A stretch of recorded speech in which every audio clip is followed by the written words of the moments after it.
Très déterminé à finir avec le Rwanda et le traître de la RDC, au regard de l'évolution de la guerre à l'est du pays, quelques scientifiques et têtes pensantes de l'Université pédagogique nationale ont, au cours de cette conférence, débat organisé par le comité de gestion de cet établissement, précisé ce qui suit. Une journée où nous sommes en train de soutenir les FARDC de la République démocratique du Congo, et une journée où nous commémorons la mort de nos frères et sœurs à l'est du pays. Nous sommes venus aussi apprendre comment nous-mêmes, Congolais, professeurs, scientifiques, étudiants, comment nous pouvons arriver à avoir une formation continue sur la manipulation des armes comme aux États-Unis, comme en Ukraine et comme ailleurs. Donc la sanction verbale de la communauté internationale ne nous concerne pas. Nous ne voulons pas le dialogue qui va nous amener encore l'infiltration. Et sur ce, nous réitérons notre confiance de nos FARDC et le président de la République. Tous, nous sommes levés comme un seul corps et tant que patriotes, nous réclamons notre souveraineté. Je mets en garde les hypocrites et les traîtres de ce pays. Ils vont payer. C'est pendant les difficultés que l'homme réfléchit.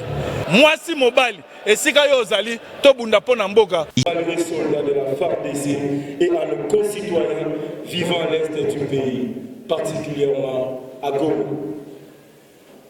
Nous tenons à adresser nos félicitations et notre soutien à notre président de la République, Excellence Félix Antoine Tshisekedi Tshilombo, chef de l'État et commandant suprême de nos forces armées.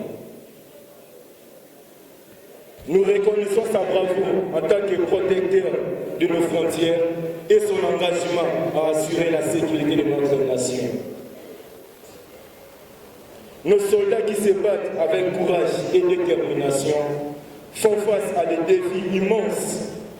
Ils ne reculent devant aucun obstacle en affrontant l'ennemi avec une bravoure qui force notre admiration. À ceux qui sèment la barbarie et le manque d'humanisme, tel que le criminel de guerre Paul Kagame et ses groupes rebelles, notamment ADEF, MC et le M23. Nous disons assez. Nous, la jeunesse congolaise, avons atteint notre maturité. Et c'est le temps, c'est notre temps. Et nous disons assez et non à la guerre. Nous ne laisserons pas distraire par de manœuvres dilatoires qui visent à nuire notre beau pays.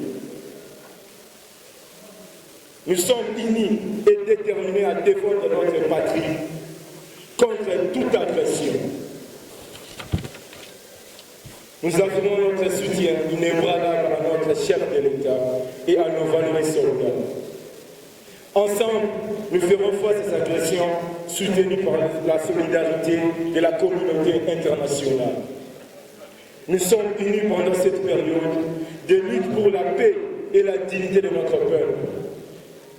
Ensemble, nous sommes plus forts et nous surmonterons ces défis.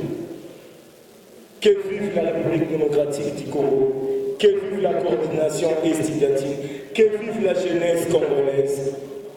Je vous remercie.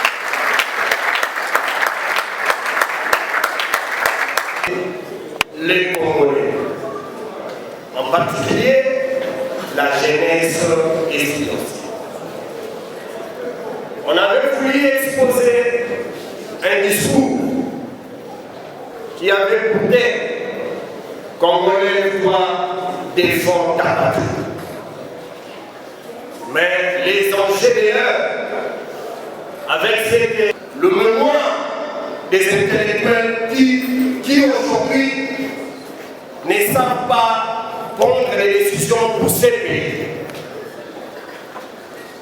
J'ai entendu ici à l'intervention, chers étudiants, chers enseignants, il n'y a pas de l'honneur de vivre dans ce pays quand tu es assujetti chez toi. Il n'y a pas de l'honneur de vivre dans sa propre maison lorsqu'on te pose la loi. Fini la loi rwandaise.